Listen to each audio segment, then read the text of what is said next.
گمشدہ پیالہ۔ پھر اس نے اپنے گھر کے منتظم کو یہ حکم کیا کہ ان آدمیوں کے بوروں میں جتنا اناج وہ لے جا سکیں بھر دے، اور ہر شخص کی نقدی اسی کے بورے کے منہ میں رکھ دے، اور میرا چاندی کا پیالہ سب سے چھوٹے کے بورے کے منہ میں اس کی نقدی کے ساتھ رکھنا۔ چنانچہ اس نے یوسف کے فرمانے کے مطابق عمل کیا۔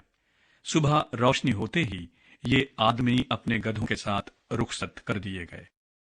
وہ شہر سے نکل کر ابھی دور بھی نہیں گئے تھے کہ یوسف نے اپنے گھر کے منتظم سے کہا، جا ان لوگوں کا پیچھا کر، اور جب تو ان کو جا لے تو ان سے کہنا کہ نیکی کے عوض تم نے بدی کیوں کی؟ کیا یہ وہی چیز نہیں جس سے میرا آقا پیتا اور اسی سے ٹھیک فال بھی کھولا کرتا ہے؟ تم نے جو یہ کیا سو برا کیا۔ اور اس نے ان کو جا لیا اور یہی باتیں ان سے کہیں۔ تب انہوں نے اس سے کہا کہ ہمارا خداوند ایسی باتیں کیوں کہتا ہے؟ خدا نہ کرے کہ تیرے خادم ایسا کام کریں۔ بھلا جو نقدی ہم کو اپنے بوروں کے منہ میں ملی اسے تو ہم ملک کنعان سے تیرے پاس واپس لے آئے، پھر تیرے آقا کے گھر سے چاندی یا سونا کیوں کر چرا سکتے ہیں؟ سو تیرے خادموں میں سے جس کسی کے پاس وہ نکلے وہ مار دیا جائے، اور ہم بھی اپنے خداوند کے غلام ہو جائیں گے۔ اس نے کہا کہ تمہارا ہی کہنا صحیح، جس کے پاس وہ نکل آئے وہ میرا غلام ہوگا، اور تم بے گناہ ٹھہرو گے۔ تب انہوں نے جلدی کی اور ایک ایک نے اپنا بورا زمین پر اتار لیا، اور ہر شخص نے اپنا بورا کھول دیا۔ سو وہ ڈھونڈنے لگا اور سب سے بڑے سے شروع کر کے سب سے چھوٹے پر تلاشی ختم کی، اور پیالہ بنیامین کے بورے میں ملا۔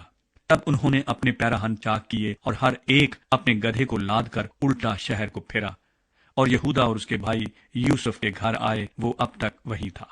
سو وہ اس کے آگے زمین پر گرے۔ تب یوسف نے ان سے کہا، تم نے یہ کیسا کام کیا؟ کیا تم کو معلوم نہیں کہ مجھ سا آدمی ٹھیک فال کھولتا ہے؟ یہودا نے کہا کہ ہم اپنے خداوند سے کیا کہیں؟ ہم کیا بات کریں یا کیوں کر اپنے کو بری ٹھہرائیں؟ خدا نے تیرے خادموں کی بری پکڑ لی، سو دیکھ ہم بھی اور وہ بھی جس کے پاس پیالہ نکلا دونوں اپنے خداوند کے غلام ہیں۔ اس نے کہا، خدا نہ کرے کہ میں ایسا کروں۔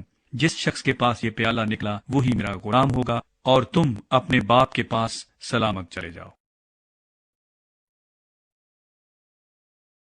یہودا بنیامین کے لیے التجا کرتا ہے۔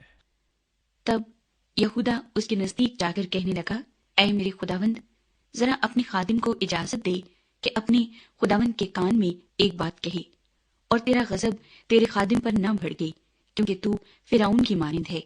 میرے خداوند نے اپنے خادموں سے سوال کیا تھا کہ تمہارا باپ یا تمہارا بھائی ہے؟ اور ہم نے اپنے خداوند سے کہا تھا کہ ہمارا ایک بوڑھا باپ ہے، اور اس کے بڑھاپے کا ایک چھوٹا لڑکا بھی ہے، اور اس کا بھائی مر گیا ہے، اور وہ اپنی ماں کا ایک ہی رہ گیا ہے، سو اس کا باپ اس پر جان دیتا ہے۔ تب تو نے اپنے خادموں سے کہا کہ اسے میرے پاس لے آؤ کہ میں اسے دیکھوں۔ ہم نے اپنے خداوند کو بتایا کہ وہ لڑکا اپنے باپ کو چھوڑ نہیں سکتا، کیونکہ اگر وہ اپنے باپ کو چھوڑے تو اس کا باپ مر جائے گا۔ پھر تو نے اپنے خادموں سے کہا کہ جب تک تمہارا چھوٹا بھائی تمہارے ساتھ نہ آئی تم پھر میرا منہ نہ دیکھو گے۔ اور یوں ہوا کہ جب ہم اپنے باپ کے پاس جو تیرا خادم ہے پہنچے تو ہم نے اپنے خداوند کی باتیں اس سے کہیں۔ ہمارے باپ نے کہا، پھر جا کر ہمارے لیے کچھ اناج مول لاؤ۔ ہم نے کہا، ہم نہیں جا سکتے، اگر ہمارا سب سے چھوٹا بھائی ہمارے ساتھ ہو تو ہم جائیں گے، کیونکہ جب تک ہمارا سب سے چھوٹا بھائی ہمارے ساتھ نہ ہو ہم اس شخص کا منہ نہ دیکھیں گے۔ اور تیرے خادم میرے باپ نے ہم سے کہا، تم جانتے ہو کہ میری بیوی کے مجھ سے 2 بیٹے ہوئے، ایک تو مجھے چھوڑ ہی گیا، اور میں نے خیال کیا کہ وہ ضرور پھاڑ ڈالا گیا ہوگا، اور میں نے اسے اس وقت سے پھر نہیں دیکھا۔ اب اگر تم اس کو بھی میرے پاس سے لے جاؤ اور اس پر کوئی آفت آ پڑے تو تم میرے سفید بالوں کو غم کے ساتھ قبر میں اتارو گے۔ سو اب اگر میں تیرے خادم اپنے باپ کے پاس جاؤں اور یہ لڑکا ہمارے ساتھ نہ ہو تو چونکہ اس کی جان اس لڑکے کی جان کے ساتھ وابستہ ہے، وہ یہ دیکھ کر کہ لڑکا نہیں آیا مر جائے گا، اور تیرے خادم اپنے باپ کے جو تیرا خادم ہے سفید بالوں کو غم کے ساتھ قبر میں اتاریں گے۔ اور تیرا خادم اپنے باپ کے سامنے اس لڑکے کا ضامن بھی ہو چکا ہے، اور یہ کہا ہے کہ اگر میں اسے تیرے پاس واپس نہ پہنچا دوں تو میں ہمیشہ کے لیے اپنے باپ کا گناہ گار ٹھہروں گا۔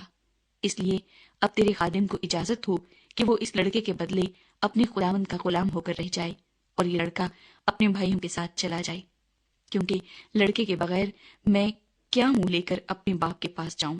کہیں ایسا نہ ہو کہ مجھے وہ مصیبت دیکھنی پڑے جو ایسے حال میں میرے باپ پر آئے گی۔ یوسف اپنے بھائیوں